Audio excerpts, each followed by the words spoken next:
রাধে রাধে। আচ্ছা, আমরা সনাতনীরা অনেকেই বাড়িতে সত্যনারায়ণ পুজো করি। আর সত্যনারায়ণ পুজোর সময় যে একটা পিঁড়ি রাখা হয়, সেই পিঁড়ির নিচে একটা ছুরি, কাটারি বা একটা ধারালো কোনো অস্ত্র রাখা হয়, কিন্তু সেটা কেন? এই কারণটা জানতে গেলে আমাদের ভবিষ্য পুরাণ জানতে হবে। ভবিষ্য পুরাণে বলা হয়েছে, রাজা চন্দ্রচূড় একসময় দস্যুদের অত্যাচারে রাজ্যচ্যুত হয়।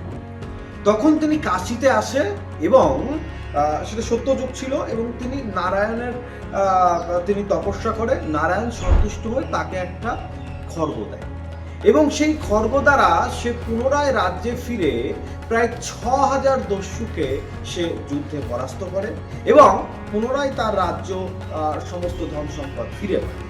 এরপর তিনি নর্মদা নদীর তীরে আসে এবং নর্মদা নদীর তীরে সেই খর্গটাকেই সত্যনারায়ণের রূপ হিসাবে বা সত্যনারায়ণের প্রতীক হিসাবে সেই খর্গটাকেই পুজো করে এবং আজও প্রচলিত রয়েছে। সত্যনারায়ণ পূজায় কিন্তু আমরা একটা কাটারি, ছুরি, এরকম ধারালো কিছু রেখে আমরা সেই পিঁড়ির নিচে রেখে আমরা, যদি ভিডিও ভালো লাগে অবশ্যই কমেন্টে লিখবেন জয় শ্রীমন্নারায়ণ, জয় শ্রী।